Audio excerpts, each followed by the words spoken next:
Fala galera, no vídeo de hoje nós vamos abordar alguns exercícios sobre o conteúdo de hidrostática que nós vimos no último vídeo. Então temos aqui o nosso primeiro exemplo, um ponto aqui que está dentro de um recipiente que tem água até essa altura aqui, e essa altura corresponde a 0,2 metros. Nós queremos calcular qual que é a diferença de pressão entre a superfície da água e esse ponto representado por essa cor vermelha aqui.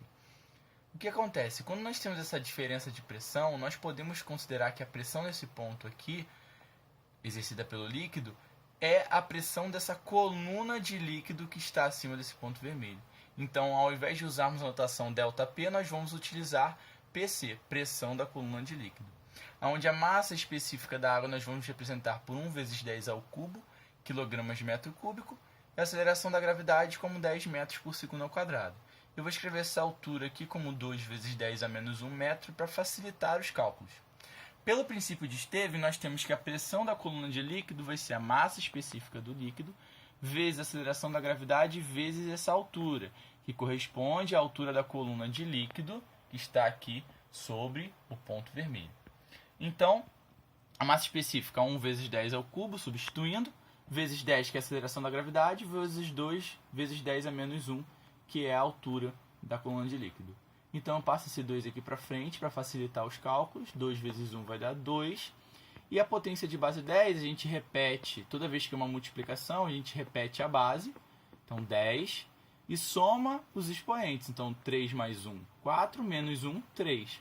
Então, a pressão da coluna de líquido naquele ponto vai ser 2 vezes 10 ao cubo Newton por metro quadrado, ou 2 vezes 10 ao cubo Pascal. São unidades equivalentes e estão no SI. Nosso segundo exemplo é um exemplo sobre líquidos immiscíveis. Então temos aqui um líquido vermelho que tem uma altura HA e um líquido azul que tem uma altura HB em relação a esse ponto aqui, onde eles têm a mesma pressão. Nesse nível, segundo o princípio de Stevens, eles têm a mesma pressão. A altura HA corresponde a 0,8 metros, que é 8 vezes 10 a menos 1 metros, e a altura HB, 1 metro. A massa específica do líquido B, 2 vezes 10 ao cubo quilogramas de metro cúbico. Então, eu quero descobrir qual que é a massa específica do líquido A ou a sua densidade. Então, pelo princípio de Stevens, nós temos que, como consequência, a massa específica de A vezes a altura de A é igual à massa específica de B vezes a altura de B. Substituindo, a altura de A vale 8 vezes 10 a menos 1, eu mantenho a massa específica de A, isso é igual a 2 vezes 10 ao cubo vezes 1. Quando eu multiplico por 1, eu repito o termo. Então, esse 8 vezes 10 a menos 1 está multiplicando desse lado, passa para cá, dividindo. Então, 2 vezes 10 ao cubo, dividido por 8 vezes 10 a menos 1. Vou transformar esse 2 vezes 10 ao cubo em 20 vezes 10 ao quadrado. 20 dividido por 8, 2,5. Divisão de potência de base 10. Repito a base e diminuo os expoentes. Então, 2 menos 1 vai ficar 2 mais 1, que vai dar 3. Então, nossa massa específica de A é 2,5 vezes 10 ao cubo quilogramas de metro cúbico. Nosso terceiro exemplo é um exemplo de prensa hidráulica, onde nós temos aqui um corpo de massa 400 kg e nós queremos equilibrar esse sistema. Então, vou fazer uma força F1 do lado esquerdo para gerar uma força F2 no lado direito que seja igual ao peso desse objeto, que é dado por massa vezes a aceleração da gravidade. Então, substituindo aqui 400 vezes 10, essa força F2 precisa ter um valor em módulo de 4.000 newtons. E aí, nesse exemplo, a área 2 é igual a 5 vezes a área 1. Então, pelo princípio de Pascal, nós temos que a força 1 sobre a área 1 é igual a força 2 sobre a área 2. Substituindo, a força 1 sobre a área 1 vai ser igual a 4.000 sobre 5A1. A1 de um lado, A1 do outro, a gente corta.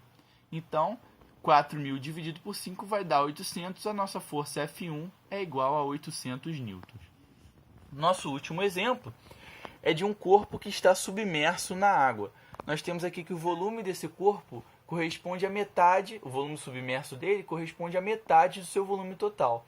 A aceleração da gravidade é 10 metros por segundo ao quadrado, a massa específica da água que vale 1 vezes 10 ao cubo quilogramas de metro cúbico. E eu quero calcular a densidade desse material, desse corpo que está submerso. Pelo princípio de Arquimedes, temos que quando um corpo é submerso, ele vai sofrer uma força vertical para cima, que é o empuxo. Então, no equilíbrio, esse empuxo vai ser igual ao peso que atua em todo o corpo que tem massa. Então, o módulo do peso é igual ao módulo do empuxo. Daí, substituindo, nós temos que massa vezes a aceleração da gravidade é igual a massa específica do líquido, no caso a água, vezes seu volume submerso, vezes a aceleração da gravidade. Gravidade dos dois lados a gente pode cortar. Então, essa massa eu vou expressar como a densidade do material, porque existe uma relação onde a densidade do material é dada pela massa do material sobre o seu volume total. Passando esse volume para o outro lado multiplicando, a massa do material vai ser igual à densidade do material vezes seu volume total. Então, vou substituir. Então, vai ficar a densidade do material vezes o volume total igual a 1000, que é a densidade da água, vezes o volume submerso, que é meio do volume total. Volume total dos dois lados a gente corta. Então, 1000 dividido por 2, a densidade do material vai ser de 500 kg por metro cúbico. Valeu, galera! Um abraço, esse é mais um vídeo do nosso canal Física Descrita e eu quero mandar um salve para o meu aluno Caio.